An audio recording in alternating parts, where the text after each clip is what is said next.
Okay, so in the previous video, we just started problem set chapter 3. We did number 1,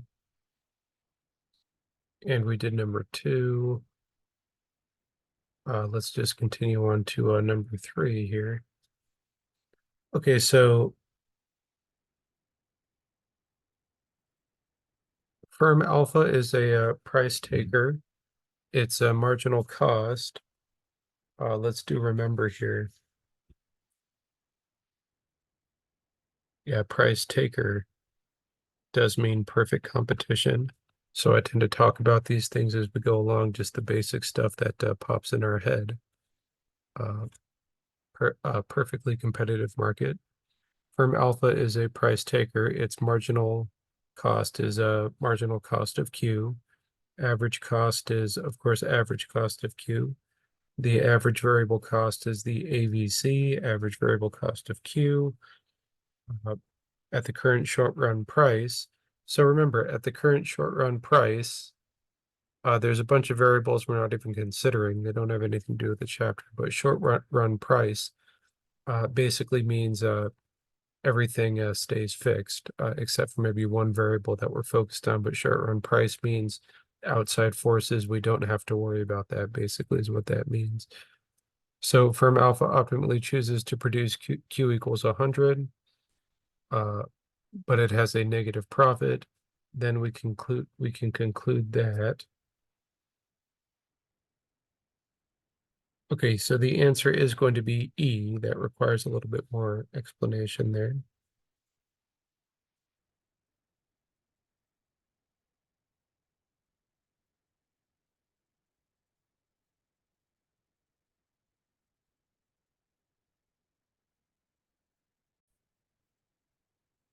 Okay, so with problems like this, it's very simple, but it's kind of like how to explain. I do have that tendency to over-explain. But basically, as we said, a price taker, yeah, we don't abbreviate it like this. I'm just saying price taker and perfect competition, they are the same thing. Within all of that, we basically always assume that the price equals the marginal cost equals the revenue cost. Yeah, so if it's a price taker, perfect competition, first of all, in my head, I'm always saying that the price is always going to equal the marginal cost, is always going to equal the, what did I say there? I meant to say marginal revenue.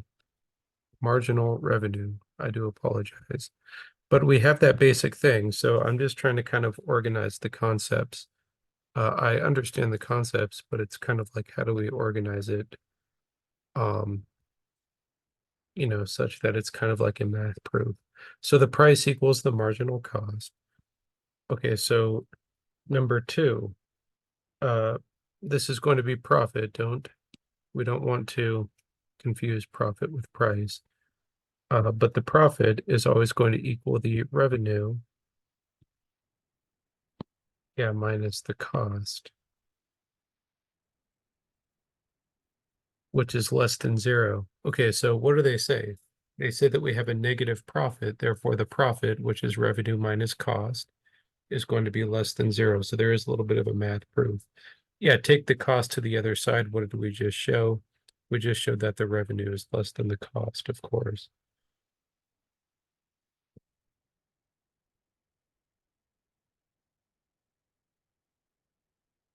Yeah, so if revenue is less than cost, so we're saying that the revenue is less than the cost. What is revenue? It's price times Q less than the cost. Divide both sides by Q. Yeah, and the price is going to be less than C over Q, which equals the average cost. Okay, good. So we just showed that the price is less than average cost. When I gave this a run through, what did I say? I said E. E is the answer. So we are saying that the price is obviously going to be less than the average cost. So that is basically it.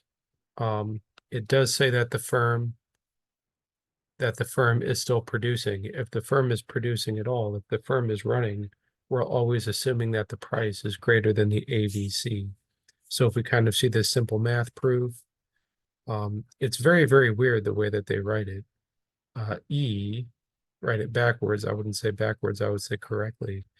The average variable cost is less than P is less than the average cost. Yeah. So firm A optimally chooses to produce Q. We are producing, but it has a negative profit. If we're producing at all, I know that it kind of seems that we're taking the cheap way out. They're not always clear with these problems, but if we're producing at all, it is assumed that the price is greater than the ABC. Yeah, we just proved that the price is less than the average cost. Therefore, it has to be E. E is the solution here.